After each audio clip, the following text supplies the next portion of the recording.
ሰላም ቤተሰብ የዛሬ ኮሜንታችን ደግሞ ፎሎ አድርጌሻለሁ ቀይ ጥብስ ስሪና አሳይኝ እንዳታልፊኝ ብላኛለች መስዬ። ማንኛውም ሰው እኔን ፎሎ እና ሰብስክራይብ በማድረግ ማየት የሚፈልገውን የምግብ አይነት ኮሜንት ላይ ቢጽፍልኝ ልሰራለት ዝግጁ ነኝ። በመጀመሪያ የሚያስፈልገን 1 ኪሎ ወይም ግማሽ ኪሎ ስጋ ከነጮማው እንደዚህ ድቅቅ ሳይሆን ያኔ ለጥብስ የሚሆን አድርገን እንከትፈዋለን። ከዛ በኋላ በራሱ ውሃ ምንም አይነት ዘይት ምንም አይነት ውሃ ሳንጨምር ልክ በራሱ ውሃ መጥቶ እስከሚጨርስ እንጠብቀዋለን። ከዛ በኋላ ዘይት እናደርጋለን። በዘይቱ ትንሽ እናቁላለዋለን። ከለሩ ትንሽ ለየት እስከሚል ልክ እንደዚህ ማለት ነው። ከዛ እሳቱን በደንብ ቀንሰን 1 ማንኪያ በርበሬ እናደርግበታለን።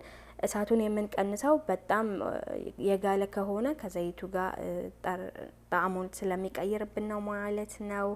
ከዛ አንዳንድ ሰዎች ግን ጥብስ ቀይ ጥብስ ሲሰሩ በቲማቲም ነው። እኔ ቲማቲም አልጠቀምም፣ በርበሬ ብቻ ነው የምጠቀመው። ከዛ ውሃ እንዲኖረውና መረቅ እንዲኖረው ከፈለጋችሁ ካሁኑ ነው ውሃ ማድረግ ያለባችሁ።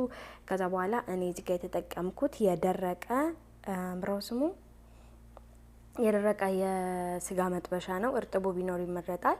ከዛ ዝንጅብል ማብሬ አድርጌያለሁ። ትንሽ ከተቁላላ በኋላ 2 ራስ ሽንኩርት በረጃጅሙ ከትፌ አደረኩበት። እሱንም ትንሽ ሳይበስል ማለት ነው። ትንሽ ከተቆላላ በኋላ ነጭ ሽንኩርትም በረጃጅሙ ከትፌ አድርጋለሁ። አንዳንድ ሰዎች ነጭ ሽንኩርቱ መጀመሪያ ላይ ነው የሚያደርጉት።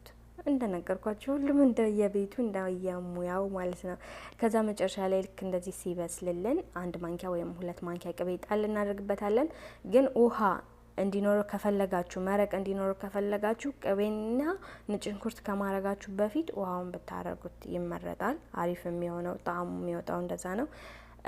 ራሳቸው የተጠቀምኩት ቅመሞች ደግሞ ትንሽ ቁንዶ በርበሬ፣ ትንሽ ኮረሪማና ጨው ናቸው። መጨረሻ ላይ እንደዚህ ቃሪያ እናደርግበታለን። ከዛ በኋላ እሳቱ ይጠፋል ማለት ነው። ሽታው ጣዕሙ ምናምን አንደኛ ይፎዝ። አሙህም ተሰራ አለቀ።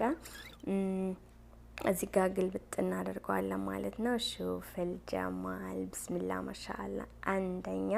ከዛች ጋር በሚጥሚጣ አንጣል ታረግና እንብላበት። ኮሜንት ላይ ግን ለምሮ የምትበሉት እያላችሁ የምትጽፉት ቆይ ካልበላ ለምን ሰራዋለንሽ? ታሳዝናላችሁ በጣም። እሞም እኛ እዚህ ጋር ጥብስ ስንሰራ አንዷ እህታችን ጾመኛ ስለነበረ ሽሮ እየበላች ነበረ። በላ ነው ይላል